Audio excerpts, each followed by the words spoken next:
Hey guys, and welcome back to my YouTube channel. As you can see, I'm not in Korea anymore. It's just that I've been really behind. But anyways, in today's video, as you can tell from the title, I just thought it would be a good idea to basically tell you guys what they don't tell you when you're preparing for a year abroad, or when you get there, and like the stuff you need to expect. So hopefully, like anyone that's going, I really hope this video is helpful. But yeah, let's get started. So the first and most important thing that I really wanted to mention, stuff adds up. A year abroad is not cheap. Abroad or semester abroad, whatever you think you need, double that and then double that again. When you do start considering, okay, like how much money do I need?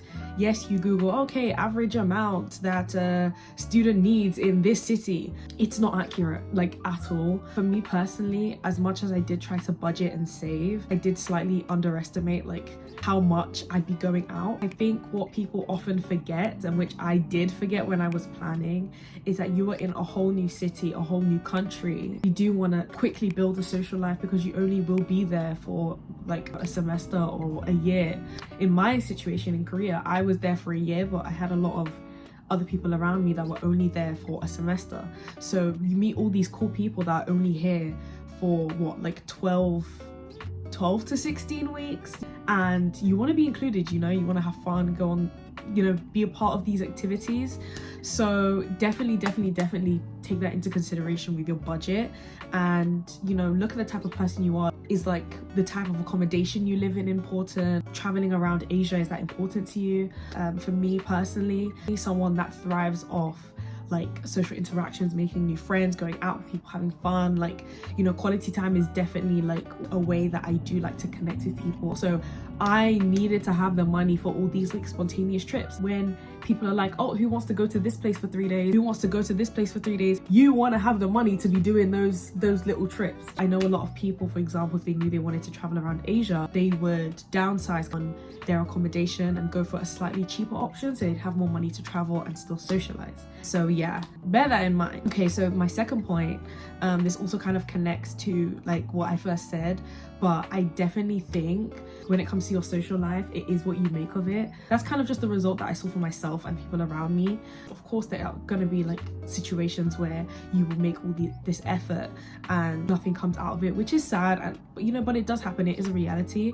But to kind of like increase your chances of having a really good social life, put yourself out there as much as possible. For myself, my first semester wasn't that great. I was way too focused on my studies, even though I was a part of the buddy program for SNU.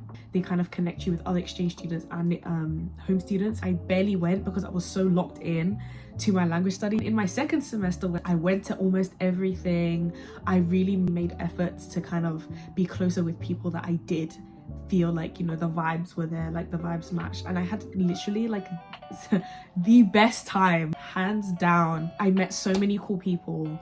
There's like friendships that they cannot escape me. Like, they are about to be sick of me. You know, the energy that they bring to the table, superior. I'm genuinely like some of the best people that I know, and you don't want to like obviously deprive yourself of such an experience. So it's literally like, it's so fun. Yeah, there's language exchange groups. See if your university has a buddy program.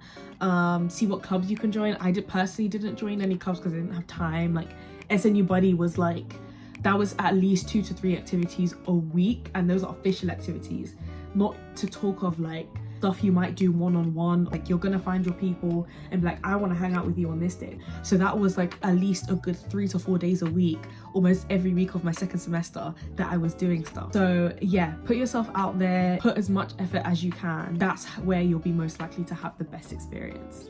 Okay, so my third point does link back.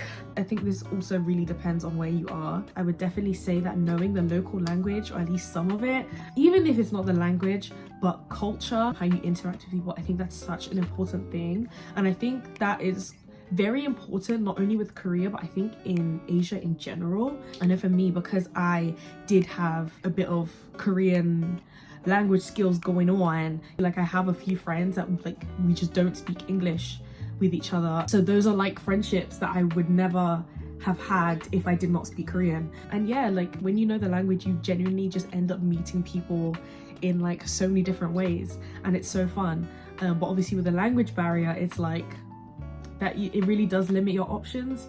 So obviously, like, let's be realistic with this. You're not going to learn the whole of the Korean language if you're going to be there for 3 months. I was lucky enough to already have like a couple years of understanding. That wasn't the case for 98% of people that were exchange students. So I definitely think that learning the local language is a plus. It will definitely help you. However, it's not essential. You can still do things, you can still get around. Obviously there will be like drawbacks and everything, but you won't die, you will survive. It's not going to ruin everything. You can still make friends and you can still have a good time. You really need to kind of like take it upon yourself, evaluate what, like, how much that's going to affect you. Like, for example, there's a big difference between going to France and not knowing French, and then going to China and not knowing Chinese, like, or Mandarin. That's, I don't know, like, I feel like you can't really compare the experiences. Definitely assess your situation and then go about it accordingly, you know? I would say be prepared for homesickness. I think a lot of people, like, the first like 2 or 3 weeks, the adrenaline and the rush of arriving in Korea was like, oh my god, I'm in Korea. And once that wore off, it was kind of like, oh, I'm here now, my friends are back home. All that stuff kind of like hits you all at once. For me, it wasn't necessarily that I was homesick.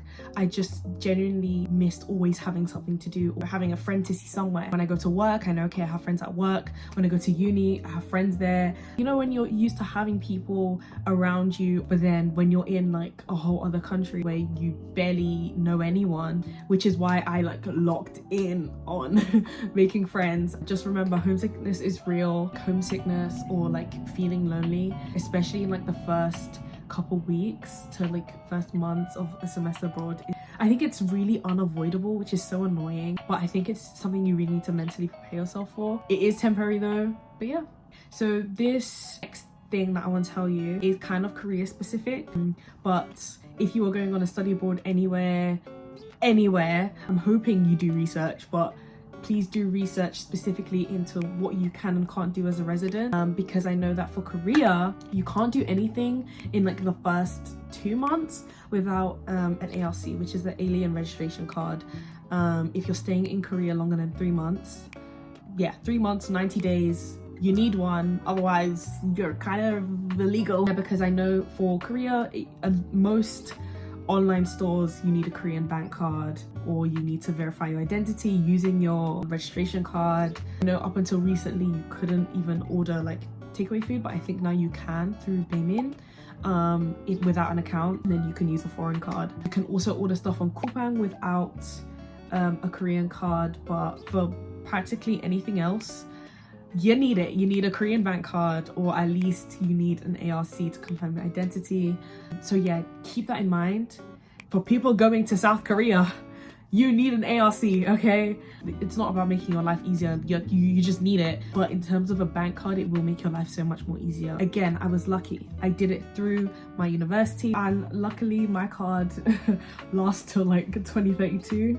Amen. Yeah, I won't have to go through that anytime soon. If I plan on moving to Korea in the future, maybe. So you need an ARC, can't do anything without that. So yeah, don't even try it.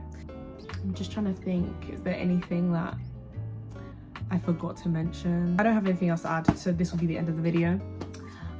Thank you for watching this far, if you made it this far. Yeah, just let me know if you have any questions or anything you kind of want me to expand on. I will try my best to answer them in the comments, or I will make a whole entire different video if it needs a bit more nuance. I hope this video was helpful, and I hope everybody watching who is going to do a year abroad or a semester abroad, I wish you the best of luck. I hope you have an amazing time, because I miss it every day. But yeah, thank you for watching, and I'll see you next time. Bye.